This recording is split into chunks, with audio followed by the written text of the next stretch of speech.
2015년에 미국에서 구글과 애플 이런 대단한 기업들을 제치고 혁신기업 1위에 오른 기업이 있는데요.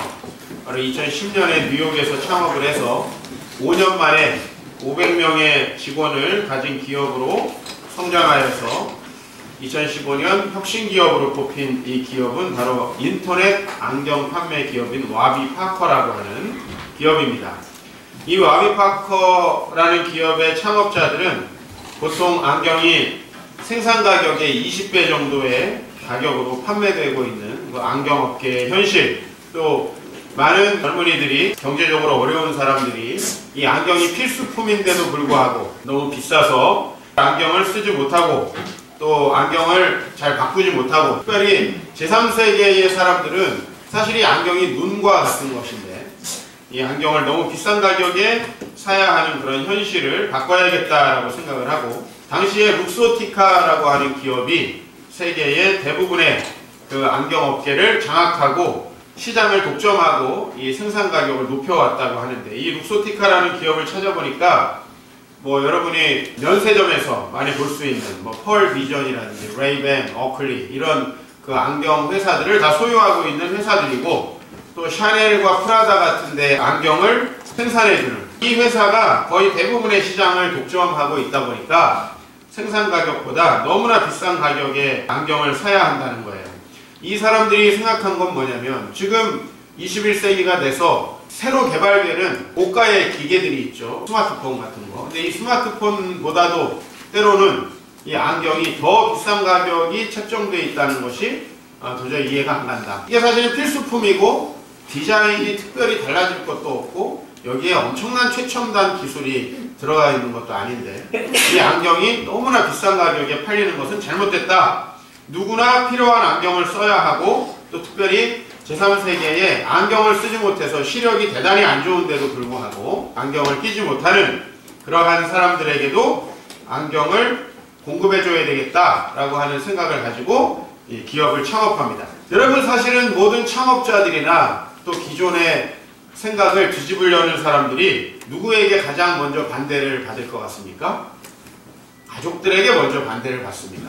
당연히 남편이라면 아내에게 가장 먼저 반대를 받죠. 왜냐면 내가 기업을 창업해서 망해도 내 옆에 있는 다른 사람들이야 큰 피해를 안 보지만 가족들은 피해를 보지 않습니까? 그래서 이 세상에서 가장 보수적이고 또 가장 고리타분한 방식을 제시하고 또 그런 방식으로 살아가라고 얘기하는 게 바로 부모와 배우자거든요.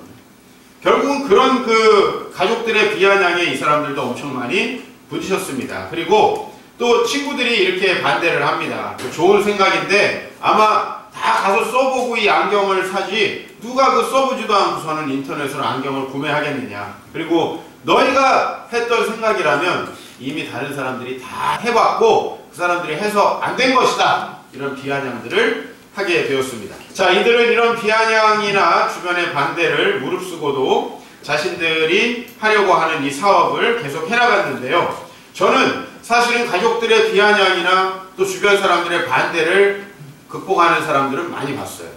그런데 정말 그 일이 되도록 뭔가 혁신적인 방법, 창의적인 아이디어를 실행시키는 사람들을 많이 만나보지 못했습니다. 사실은 인생을 살면서 저도 많은 목회자들을 만나고 또 직업이 이렇다 보니까 대단히 다양한 종류의 사람들을 만납니다.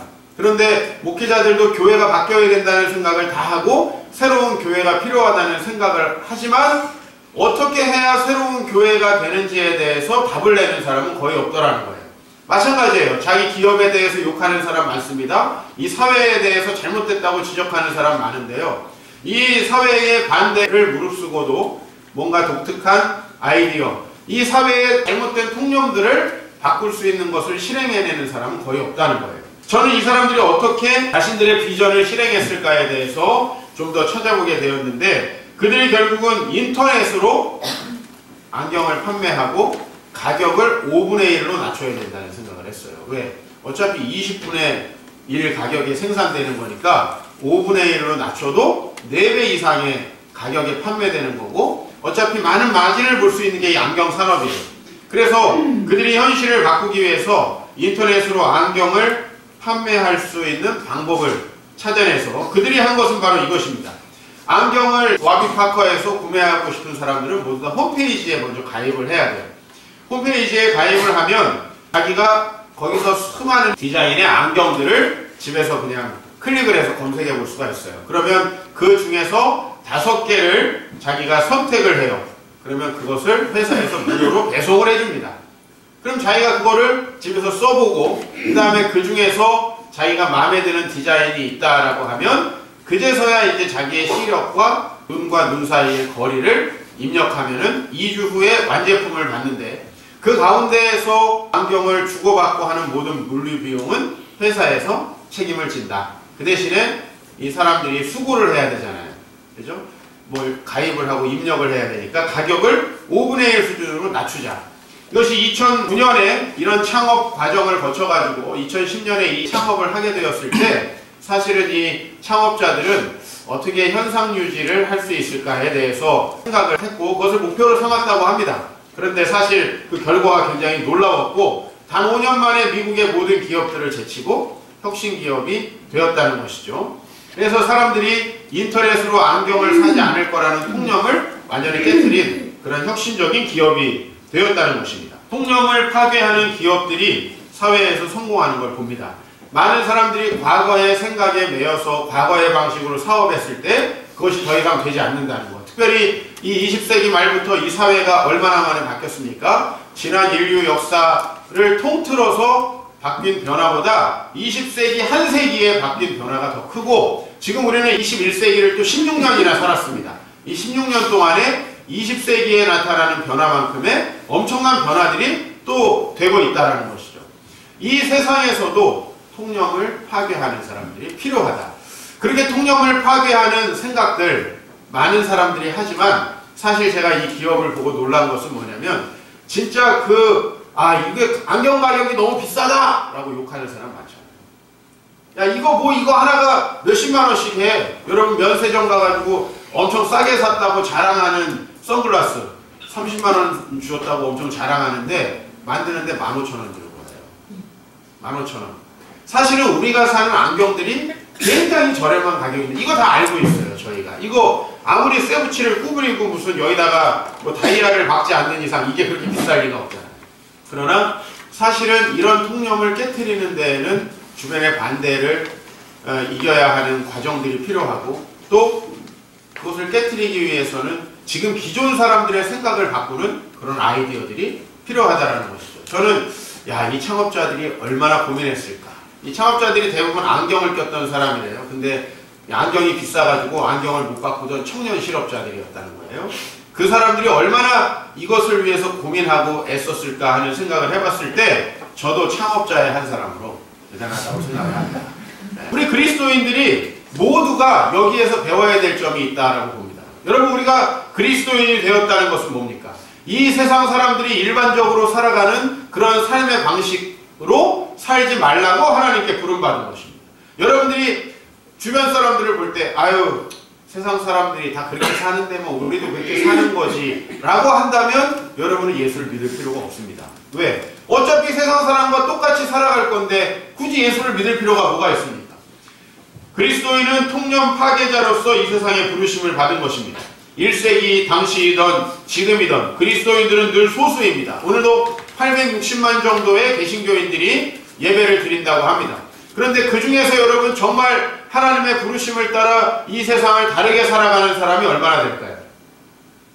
그냥 우리는 세상 사람들과 똑같이 어떤 종교 중에 하나를 택해서 그 종교의 정성을 다하면 하나님이 나를 도와주실지도 모른다 라고 하는 그런 아주 얄팍한 샤머니즘에 혹시 근거해서 아니면 여러분 어렸을 때부터 예수를 믿었기 때문에 달리 갈 데도 없고 가봤자 불안하고 여러분이 이 신앙을 유지하지 않을 수 없기 때문에 오늘도 예배를 드리고 있을 수도 있습니다. 하지만 그리스도인들은 늘 항상 소수였다는 걸 기억하십시오. 우리가 숫자적으로 소수였다라는 게 중요한 게 아니라 우리가 다수가 가는 길을 가지 않는다라는 의미에서 소수였다라는 것입니다. 하나님의 백성들은 세상의 지배적인 경향, 즉 하나님을 벗어나서 이 인간들이 스스로 만들어낸 이 세상의 일반적인 길을 저항하고 그 길을 가지 않는다라는 의미에서 통념 파괴자가 되어야 합니다. 그러나 우리는 통념 파괴자가 되었을 때 매우 어렵고 힘든 벽에 부딪히죠. 제가 전에 교회 사역을 하면서 많은 분들을 만났는데 가끔 가다가 한 분씩 참 존경스럽다라고 하는 분이 계세요. 그 집사님은 지금도 집사님이실지 모르겠는데 제가 안 만난 지는 오래됐어요. 근데 제가 그분을 보면서 참 존경스럽다는 거예요. 그분은 그 모 은행에 작은 지점이 이렇게 그 개설될 때 그 지점의 지점장으로 가게 되었어요. 저하고 같이 교회에서 사역하는 그 동안에 제가 맡은 부서의 교사 선생님이었는데 이분이 대출 심사하는 기업들, 대출을 원하는 기업들이 이제 은행에 와서 대출 심사를 받아요. 그런데 대부분 서류 밑에다가 봉투를 껴가지고 그 서류를 제출한다는 거예요. 한 번은 거기에 봉투가 들어있어서 그 봉투를 직원을 시켜가지고 발견을 했답니다. 그랬더니 며칠 후에 몇 배가 되는 돈을 집어넣어가지고 다시 서류를 제출을 했대요. 액수가 너무 작다는 거죠. 쉽게 말하면 정성이 부족하다.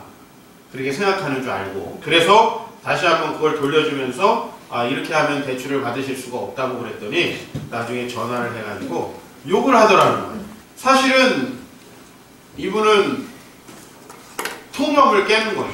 일반적인 관행, 우리가 이 세상에서 사업하고 먹고 사는 일반적인 방식, 그런 방식을 깨트렸던 겁니다. 여러 가지 주변에서 듣지 말아야 될 일도 듣고 전화를 통해서 욕도 들었다는 얘기를 들었어요. 물론 나중에 잘 이해를 시키고 우리는 이런 방식으로 하지 않는다, 이런 방식으로 심사를 하지 않는다, 정확히 규정에 의해서 한다 라고 해서 오해를 풀었지만 사실은 우리가 이 세상의 통념에 저항한다는 거 그렇게 쉽지 않은 것이죠.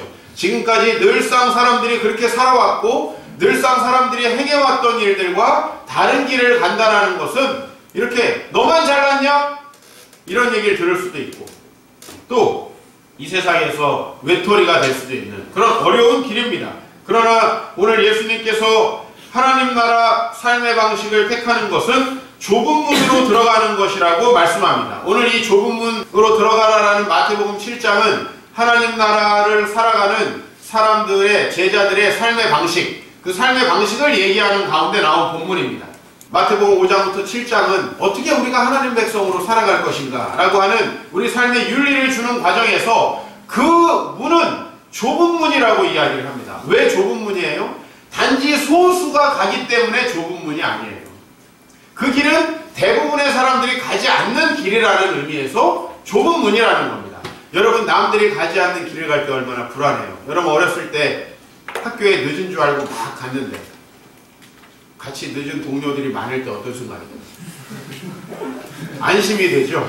괜찮겠구나. 그리고 같이 가서 머리를 박더라도 혼자 박는 게 아니구나. 뭐 요새는 아마 안 그러겠습니다만 우리 옛날에 교문에서 늦게 하면 잡혀가지고 그죠? 학주라고 부르는 그런 분들, 선도부라고 하는 분들에게 벌을 받은 적도 있을 겁니다.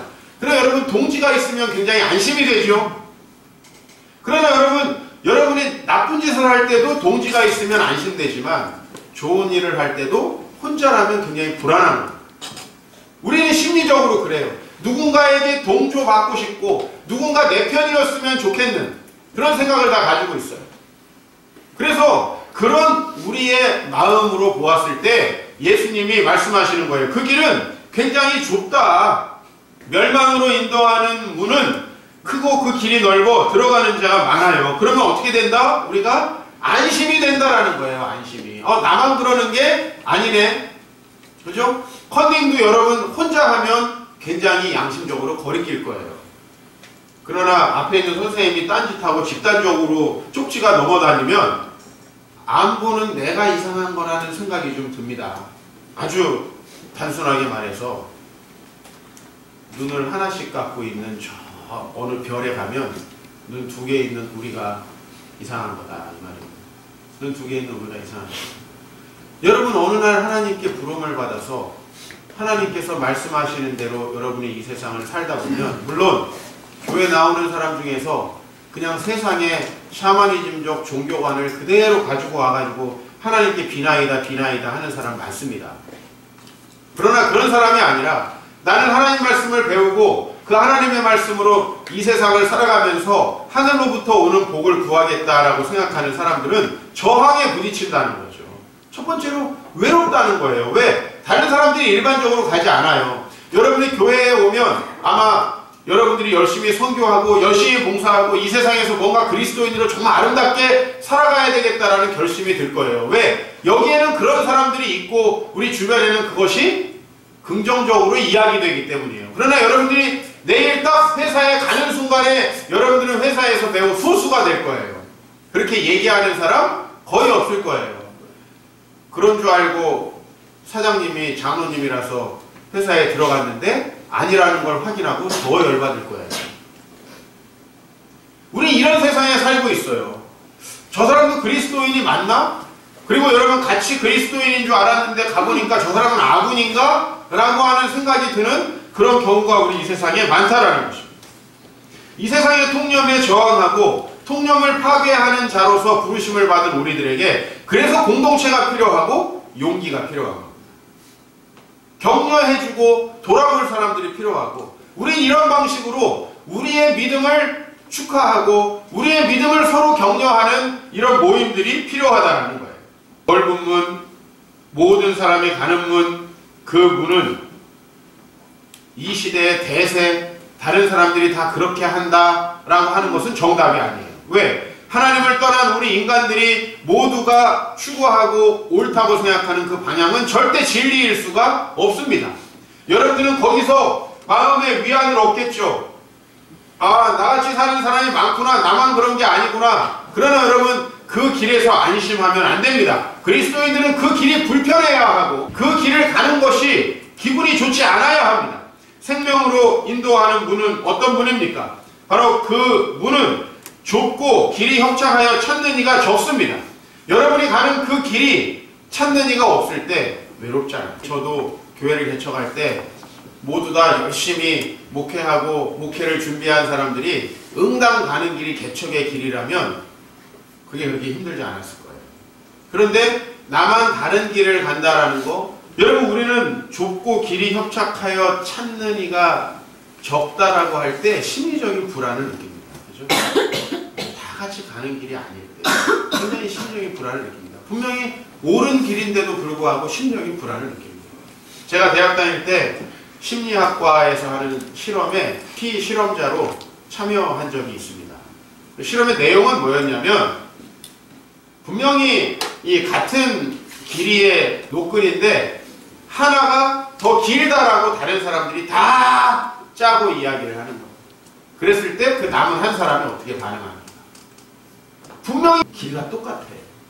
그래도 모든 사람이 하나가 길다라고 얘기하면 거기에 동조하게 됩니다. 이게 우리의 사실은 죄악된 신념이에요. 어디에든 동조되고 싶고 같이 가고 싶은 거예요. 요새 자살도 모여서 하지 않습니까?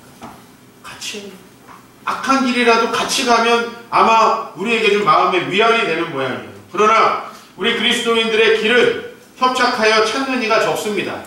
진짜로 여러분 주님의 길을 배우고 따라가는 사람들은 우리 교회에서도 그렇게 많지 않아요. 교회 안에서도 외로움을 느낄 수 있다는 거죠. 교회 안에서. 교회를 개척할 때 정말 많은 분들에게 반대하는 이야기를 들었습니다. 제가 진짜 걱정되는 건 뭐냐면 대세에서 벗어나서 나만 엉뚱한 길로 가는 건 아닐까라는 생각이에요. 그 생각이 참 저를 힘들게 했어요. 그런데 오늘 이 말씀이 저에게 참 위로가 됐습니다. 생명으로 인도하는 문은 좁고 길이 협착하여 찾는 이가 적다. 이 세상에 오해를 받을 수도 있고 대세에서 밀려나는 듯한 외로움이 있을 수도 있습니다. 근데 이것도 어느 정도 시간이 지나면 사라집니다. 여러분들이 어떤 나쁜 짓을 해도 마찬가지예요. 시간이 좀 지나면 양심이 무뎌져서 여러분 마음이 괴로운 게 사라져요. 마찬가지예요. 여러분이 어떤 선한 길을 가고 다른 사람이 가지 않는 길을 갈 때 마음이 외롭고 불안한 거 시간이 조금만 지나면 해결이 됩니다. 저도 처음에 여기 교회를 개척하고 그 정말 외롭다는 생각이 많이 들었어요. 그냥 제가 여러분에게 가끔 얘기하지만 2006년, 2007년은 저에게 봄이나 여름 같은 게 없었어요. 계속 겨울이었어요. 근데 그때를 생각하면 항상 추운 느낌이 들어요. 사실 그것과 싸우는 게 힘들었지 무슨 우리 애들 우유값이 없어가지고 힘들고 이런 적은 별로 없어요. 그건 다 하나님 채워주시더라고요. 여러분 대세에서 밀려나는 것 같습니까? 여러분들만 별다른 삶을 사는 것 같습니까? 그게 그리스도인입니다. 모든 사람이 가는 대세, 그것에는 참된 진리가 없습니다. 그것은 진정한 길이 아니에요. 그러나 우리 좁고 길이 협착하여 찾는 이가 적다라고 하는 이 말씀 앞에 이런 말씀을 또 하셨습니다. 예수님이. 그런즉 너희는 먼저 그의 나라와 그의 의를 구하라. 누가 타락한 인간이 그의 나라와 그의 의를 구하면서 살겠어요? 얄팍하게 내가 기독교 신앙을 갖고 있다고 생각하는 사람 중에서도 하나님 나라와 의를 구하는 사람 그렇게 많지 않습니다. 그러나 저는 이 말씀을 믿습니다. 분명히 그의 나라와 그의 의를 구하면 이 모든 것을 너희에게 더하시리라. 항상 제가 생각하고 있는 구절이에요. 내가 좁고 어려운 길을 갈 때 하나님이 그 길에 나를 내버려 두시지 않는다는 거예요. 그 길을 갈 수 있도록 나에게 필요한 것들을 주신다는 거예요. 그 하나님의 기적이 없으면 절대로 우리는 성경 말씀대로 살아갈 수 없습니다. 독창적인 길을 개척하는 그리스도인이 되어야 합니다. 통념 파괴자로서의 그리스도인이 되시길 바랍니다. 그리고 우리가 만드는 공동체가 통념을 파괴하는 그런 교회 공동체가 되기를 바랍니다. 우리는 가끔 뭔가 역전이 되는 거, 브라질이 축구에서 지는 거, 그런 것을 짜릿하게 생각합니다. 누구나 질 거라고 생각했던 팀이 반란을 일으킬 때 짜릿하다고 생각을 합니다.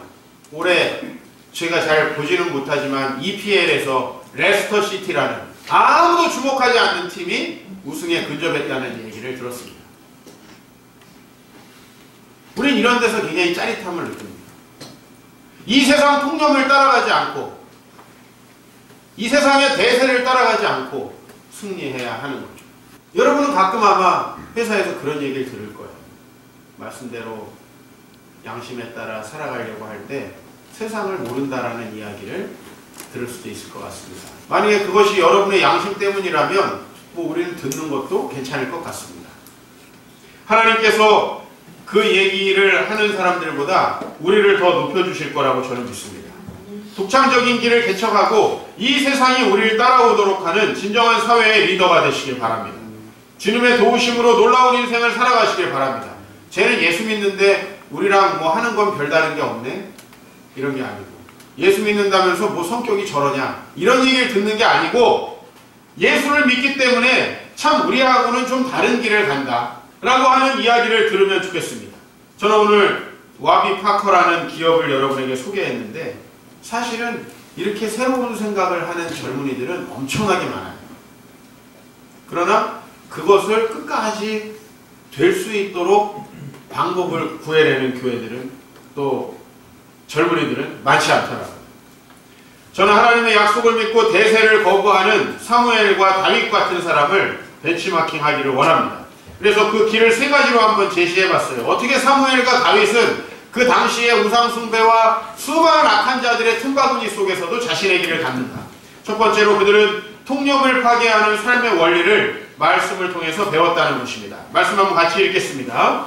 여호와의 율법은 완전하여 영혼을 소성시키며 여호와의 증거는 확실하여 눈한 자를 지혜롭게 하며 여호와의 교훈은 정직하여 마음을 기쁘게 하고 여호와의 계명은 순결하여 눈을 밝게 하시도다. 이 세상의 통념을 파괴하고 새로운 방식으로 살아가기 위해서는 하나님 말씀밖에 없습니다. 그러나 저는 많은 개신교인들이 정말 하나님의 말씀을 자기가 전공한 거에 100분의 1, 1000분의 1도 모르는 것을 봐요. 여러분 한번 생각해 보세요. 여러분은 어렸을 때부터 지금까지 일주일에 1시간씩 AFKN을 들었다고 생각해봐요. 일주일에 1시간씩. 지금 여러분 영어 할 수 있겠습니까? 일주일에 1시간씩 영어를 들으면 다른 시간에는 전혀 내 영어를 공부하지 않는다. 일주일에 한 번씩 AFKN을 들으면 말도 안 되는 얘기죠. 그죠? 여러분이 일주일에 1시간씩 여기 앉아 계신다고 해서 아무 일도 일어나지 않는다는 말씀을 제가 드리는 겁니다. 하나하나 구석구석 나의 일반적인 생각과 경향과 다르거든요. 그 통념을 파괴하는 삶의 원리를 다윗은 말씀에서 배우고 이렇게 고백합니다. 여호와의 그 율법이 내 영혼을 살렸고 여호와의 그 증거가 나를 지혜롭게 했고 여호와의 교훈이 정직하여 내 마음을 기쁘게 했고 여호와의 그 말씀 계명이 내 눈을 밝게 해줬다라는 거예요. 그 삶의 원리를 배우는 데에 우리는 많은 시간을 투자해야 됩니다. 여러분, 모든 신앙의 원리에서 여러분의 삶의 원리가 나옵니다. 여러분의 삶이 그렇게 되지 않는 것은 다 신앙적으로 배우지 않았기 때문이고 훈련되지 않았기 때문이거든요. 말씀을 통해서 통념을 파괴하는 삶의 원리를 배우시기 바랍니다. 언제까지 시간을 지체하고 여러분들이 계속 아이고 나는 그래도 교회 생활하고 있으니까 라는 그런 생각으로 자위하겠습니다. 우리는 새로운 삶의 원리를 배워야 합니다. 많은 분들이 교회에서 하나님 말씀으로 문제가 해결 안 돼가지고 세상의 상담소 같은 데를 찾아다니는데 여러분 되게 어리석은 일이라고 저는 생각해요. 하나님의 말씀으로 원리를 찾아서 훈련하는 것이면 다른 것들이 해결될 수 있습니다. 근데 우리는 자녀 교육은 여기 가서 교육받고 부부관계는 저기 가서 교육받고 또 나의 사업은 여기 가서 교육받고 생활의 윤리는 저기 가서 교육받고 아닙니다. 하나님의 말씀으로 그리고 여러분 하나님께 길을 구하는 것입니다. 거기에서 배우는 거지. 여러분 결혼은 저기 가서 배우고 신앙만 여기서 배우는 게 아니에요. 우리의 신앙의 원리를 하나님의 말씀의 원리를 가지고 모든 부분에 적용할 수 있어요. 노암 촘스키라는 사람이 언어학자인데 이 사람이 무슨 얘기를 했냐면 우리의 머릿속에는 변형생성 문법이 있다라고 했어요. 그래서 어떤 사람이든 그가 인간이라면 최초에 만나는 언어를 가지고 자기 머릿속에서 언어를 체계화한다. 이런 이론을 발전시켰어요. 마치 우리 안에 있는 변형생성 문법이라는 건 줄기세포와 같아요. 어느 것으로 발전되든지 그 온전한 기관, 온전한 언어 기능을 수행한다는 거예요.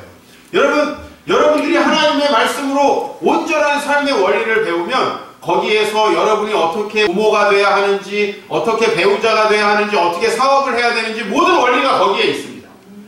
그렇지 않다면 성경이 천당 가는 것만 알려준다면 이렇게 길게 쓰여질 필요가 없어요. 그리고 여러분들 와서 크게 배울 필요도 없고 예수 믿습니까? 아멘 하고 우리의 설교는 끝나면 좋습니다. 그러면 여러분 우리가 하나님의 말씀을 따라서 정말 이 세상의 통념들을 파괴해야 됩니다. 이 세상에서 여러분 얼마나 많은 연속극과 영화와 책들을 통해서 많은 것들을 주입합니까? 거기에서 여러분이 어떻게 살아가야 될지의 대부분을 배우죠. 그리고 교회 와가지고 주님 잘되게 해주십시오. 잘될 턱이 없는 것입니다. 하나님의 말씀으로 삶의 원리를 배우시기 바랍니다. 두 번째, 이 사람들은 다 장애물을 넘어섰어요. 그 시대에 내가 그리스도인으로 살아가기에 너무너무 힘든 장애물들이 있다는 거예요. 여러분 안에도 있을 것이고 세상에도 있을 겁니다. 사무엘이 오늘 이스라엘의 지도자로 서서 이렇게 이야기를 합니다. 이스라엘 온 족속에게 말하여 이르되 만일 너희가 전심으로 여호와께 돌아오려거든 이방신들과 아스다롯을 너희 중에서 제거하라. 이방신들을 섬기는 그 삶의 방식이 이스라엘에 가득했어요. 사무엘은 이 삶의 방식과 싸웠어야 했다는 겁니다. 얼마나 많은 사람들이 바보라고 했겠어요. 그래서 사무엘서 12장에 보면 사무엘이 자기의 과거를 회고하면서 이렇게 얘기해요. 내가 누구의 손에서 소를 빼앗았느냐, 누구에게서 나귀를 취하였느냐, 내가 누구의 손에서 뇌물을 받았느냐. 이건 무슨 얘기죠? 그 당시에 지도자들은 대부분 그런 방식으로 생활했습니다. 지금과 다를 바 없어요. 사람은 권력을 가지면 그 권력을 가지고 자기의 욕망을 채우려고 하게 되어 있습니다. 그래서 권력이 없을 때까지는 사람이 깨끗해 보이지만 권력을 갖게 되면 대부분 부패하는 게 그 속성 때문이에요. 그러나 사무엘은 어렸을 때부터 말씀으로 훈련받고 그리고 우상 숭배하는 자들의 그 탐욕을 벗어나서 나는 결코 내 지위와 내 선지자로서의 위치로 어느 누구에게서도 뇌물을 받지 않고 취하지 않았다라고 고백합니다. 장애물을 넘어서는 거예요. 그리고 마지막으로 제가 제일 여러분들에게 말씀드리고 싶은 건 여러분들의 길을 주도적으로 찾으라는 겁니다. 다른 사람들이 가던 길을 따라가는 건 굉장히 쉽습니다. 그러나 여러분 다른 방식으로 생각하는 데에는 굉장한 고민이 필요해요. 쉽게 말하면 우리는 모범답안이 없이 지금 살아가는 거예요. 그 모범답안을 사실 세상 사람들을 보고 그냥 우리가 따라하면 되는 게 아니라 성경을 통해서 연구하고 찾아야 한다는 거예요. 찾아도 순종하지 않는 우리의 경향성을 봤을 때 찾지도 못한다면 이건 아예 길이 없는 거예요. 다윗의 이야기를 좀 읽어볼까요? 사울과 그의 아들 요나단이 여호와의 백성과 이스라엘 족속이 칼의 죽음으로 말미암아 저녁 때까지 슬퍼하며 울며 금식하니라. 여러분, 사울이 어떤 사람입니까?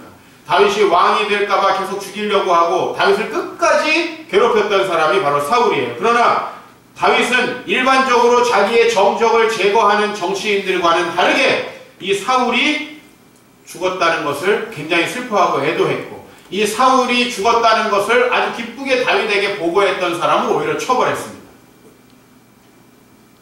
다윗은 세상 사람들이 일반적으로 가는 길을 가지 않은 거예요. 그것이 다윗의 성공 비결이에요. 그래서 다윗은 나중에 이렇게 고백을 합니다. 여호와께서 자기를 세우사 이스라엘 왕으로 삼으신 것과 그의 백성을 이스라엘을 위하여 그 나라를 높이신 것을 알았다. 나는 나를 높이지 않았는데 누가 나를 높인 것입니까? 하나님께서 나를 높인 것입니다. 그것을 알았다라는 것이에요. 다윗이 이 길을 갈 때 얼마나 많은 사람들이 답답해했을까? 여러분 생각해 보십시오. 중간중간에 많은 다윗을 따르는 사람들이 사울을 죽이자라고 얘기했습니다. 직접 죽이실 필요 없고 저희한테 명령하시면 저희가 죽이겠습니다 라고 이야기했습니다. 그러나 그런 일반적인 세상의 길을 가지 않습니다. 저희 세상의 빛 교회, 저는 교회에 대한 답이 없어서 이 교회를 세운 겁니다. 내가 이 세상에서 교회들을 보면서 야, 교회들이 뭔가 좀 문제가 있는 것 같은데, 이건 절대 제가 잘났다는 게 아닙니다.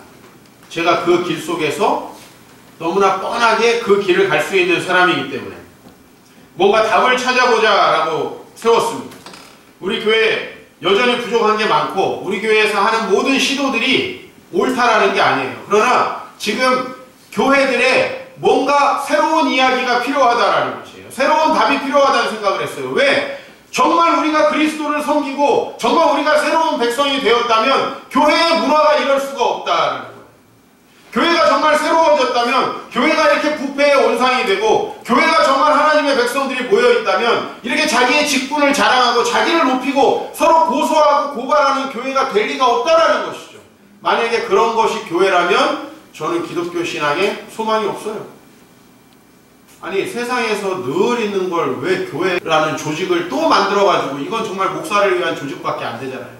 뭘 또 조직을 또 만들어서 또 부패하고 또 악한 짓을 합니까? 어차피 세상에서 많이 하는데. 그죠? 그만해야죠. 우리만의 방식을 지지난해에 목회와 신학 기자분께서 산무교회라고 이렇게 소개했어요.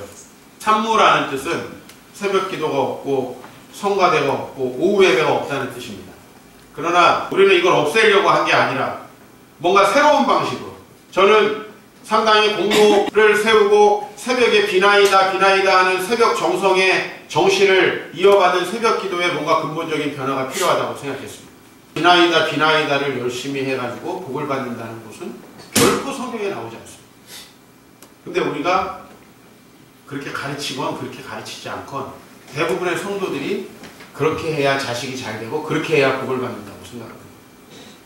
그 기도의 정신을 바꾸기 위해서 저는 심야기도회를 택했습니다. 여러분이 심야기도회에 나와서 똑같은 정신으로 기도한다면 그것은 필요 없는 거죠. 그죠? 정신을 바꾸고 싶었습니다. 저는 우리 교회가 교회밖에 모르는 교회가 되어가고 있다는 것에 좀 관심을 기울였습니다. 너무나 많은 사람들이 봉사 뭐 하세요? 그러면 성가대나 교사. 여러분, 하나님께서 하라는 봉사는 다 이웃을 향한 봉사인데 우리가 교회에서 봉사한다라는 거 뭐 하나 들어보면 전부 다 교회를 위한 봉사예요. 저는 이 교회 조직이 운영되기 위한 최소한의 봉사로 족하다고 봅니다. 저는 여러분들에게 양육받고 또 이웃을 섬기고 새로운 삶을 여러분의 가정과 사회에서 살아가라고 늘 이야기해왔습니다. 물론 지금 이 시간에도 조금 일찍 교회에 와가지고 우리 주일학교를 섬기는 교사 선생님들 7분이 있어요. 그것도 최소화하려고 합니다. 그리고 그분들은 정말 잘 양육되고 있다고 생각하기 때문에 제가 그 일을 맡기고 있습니다. 본인도 양육이 안 되면서 누굴 양육해요? 그건 아니죠. 그리고 저는 오후 예배 대신에 정말 여러분들이 최소한 여러분의 삶에 대해서 이야기하길 바랍니다. 제가 제일 많이 하는 얘기가 오후 예배 때 성경 공부하거나 가르치지 말라는 것입니다. 우리 오후 소그룹 예배 시간은 삶을 이야기하는 시간입니다. 좋습니다. 뭐 어저께 야동 본 이야기라도 좋습니다. 삶을 이야기해야 합니다. 저는 제가 정답이라고 하지 않습니다. 그러나 우리는 이렇게 한번 해보고 있습니다 라고 여러 교회에 소개하고 있습니다. 그리고 여러분들도 그렇게 하기를 바라고 있습니다. 저는 뭐냐면 적어도 우리가 답을 찾기 위해 고민하자라는 거예요. 우리 교회를 개척할 당시에 아주 돌도 되지 않은 우리 시은이 하나밖에 없었어요. 지금 35명의 아이가 있습니다. 많은 교회에 가서 이것도 리서치를 합니다. 저는 교회 가면 많이 물어봅니다. 아기를 한 명 낳았을 때 아기 엄마가 5년 동안 신앙생활을 할 수 없다라는 얘기들을 계속 들었습니다. 그럼 아기를 뭐하러 낳는가? 신앙생활도 제대로 못하고 하나님 말씀도 제대로 못 배우고 그러면 그 세상의 정신으로 아이를 키울 텐데 그 아이에게 무슨 소망이 있고 그래서 어떻게 앞으로 신앙이 계승될 것인가? 답을 찾아야겠다 생각을 했습니다. 이 5년의 신앙의 암흑기 동안에 이런 일들이 일어난대요. 일단 엄마들이 하나님의 말씀보다는 옆에 엄마들의 이야기를 굉장히 경청하게 된다는 사실. 두 번째는 아이에게 세속적으로 아주 좋은 것들을 해주고 싶기 때문에 돈을 채워주지 못하는 남편들에게 불만이 많아진다는 사실을 알게 됐어요. 왜냐면 우리 아이에게 1종 대형 유모차를 사주고 싶은데 2종 보통을 사줘야 되는 그 엄마의 마음이 짜증나는 거죠. 네. 우리 아이에게 프리미에 주르 그죠? 사줘야 되는데 아가방 이런 거 사주기 짜증나는 거죠. 자, 이런 정신으로 아이들을 양육할 때 그 아이들이 우상이 돼요. 왜? 여러분 남편에게 불만이 있을수록 부모가 자녀에게 집착합니다. 그래서 더 자녀가 우상이 되는 거예요. 근데 아이고 우리 아이를 더 잘 키워야 되는데 이놈의 남편은 왜 저거밖에 못 보러 오나. 그러니까 당연히 남편에게 불만이 생기죠. 아이에게 더 집착하게 돼요. 이런 정신으로 자녀들을 양육한다면 아무리 교회를 나오고 목사한테 안수기도를 받아도 소용이 없다. 자, 그래서 어떻게 엄마들이 성경을 볼 수 있을까? 어떻게 엄마들이 기도할 수 있을까? 어떻게 일반적인 엄마들의 길을 걷지 않을 수 있을까? 고민하면서 타가부를 만든 거예요. 유아실에서 예배 드린다고요? 그거 가능합니까? 나는 예배 시간에 누가 옆에서 왔다 갔다만 해도 예배가 안 돼. 안 그래요, 여러분? 뭐 저는 예민해서 좀 그렇습니다만 아이들을 우쭈쭈 하면서 그 아이들 기저귀 갈아주면서 사실은 우리가 주님 말씀에 집중하기 굉장히 어렵죠. 근데 우리 교회에서 조금씩 변화가 일어납니다. 많은 분들이 수고하여서 타가부 해주고 계시고 좀 아이들을 보기에 아이들이 타가부에 적응을 못하거나 좀 커서 낯을 가리면 어떡합니까? 부모님이 아침 9시 반에 나와서 교대로 예배를 드립니다. 저는 여기에 생명이 있다고 봅니다. 그 아이들은 엄마에게 가장 큰 애착을 느끼고 엄마가 살아가는 대로 살아갑니다. 절대 엄마가 말하는 대로 하지 않아요. 여러분 자녀를 키워봐서 알 거예요. 여러분이 말하는 대로 안 해요. 여러분이 하는 대로 합니다. 여러분이 우울한데 아이한테 웃어라. 웃음이 나오나요?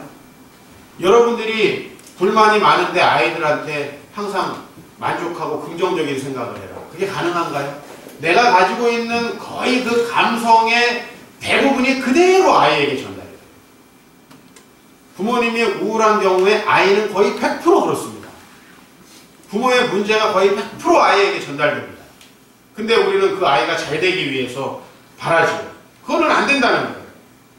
우리 엄마들이 깊이 있는 삶의 나눔을 하고 있습니다. 여러분 엄마들이 아기까지 데리고 소그룹을 한다는 건 놀라운 겁니다. 그리고 여러분 그 소그룹 보고서를 받아보면 오히려 남자들의 소그룹이 더 허접한 내용들을 나누고 있어요. 쓸데없는 짓들을 하고 있어요. 오히려 애기 엄마들이 더 깊이 있는 나눔을 하고 있어요. 우상숭배에서 벗어나려고 노력하죠. 그런 엄마들을 통해서 아이들이 성장하고 그런 아이들을 통해서 여러분 우리가 이런 노력들을 하고 있다는 거예요. 저는 정답이 나와 있지 않아요. 아직. 계속 정답을 찾을 거예요. 그러나 적어도 우리가 이렇게 신앙생활을 해왔고 아기를 낳으면 당연히 한 5년 동안은 예배 못 드리는 거지 뭐. 애 키우면 당연히 기도하러 못 나오는 거지 뭐. 자, 그런 통념을 가지고 살아야 될까요? 우리 남편들, 애기 엄마들 애기 좀 봐주고 심야기도에 나오게 도와주세요. 애기 엄마도 못 나오고 본인도 안 나오고 그러지 말고 오늘은 내가 7시에 가서 애기 봐줄 테니 당신이 가서 기도하고 와. 혼자 놀러 다니니까 아내들이 승질 나가지고 내가 애기 보는데 넌 왜 놀러 가야지? 너도 가지 마. 그래도 같이 안 가는 거야. 이런 걸 갖다 물귀신이라고 그러죠. 그죠? 도와주세요. 당신이 좀 금요기도에 갔다 와. 내가 애기 볼게. 아유, 애기 우유는 어떻게 해? 여러분, 애기 우유 한 끼 좀 늦게 먹는다 그래서 어떻게 되지 않아요? 우리가 창의적인 아이디어, 이 세상의 일반적인 사람들과는 좀 생각이 다른 방식으로 살아야 되지 않겠습니까?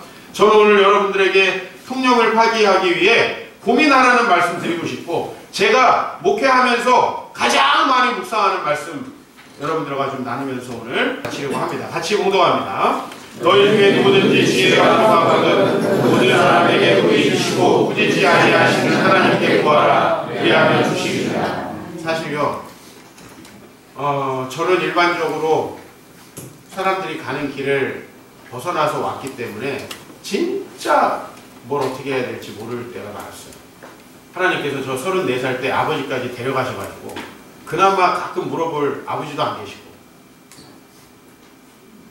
혼자서 무거운 짐을 지고 제가 참 괴롭고 여러분들이 각종 여러 가지 시험에 들 때마다 제가 참 마음이 괴롭습니다.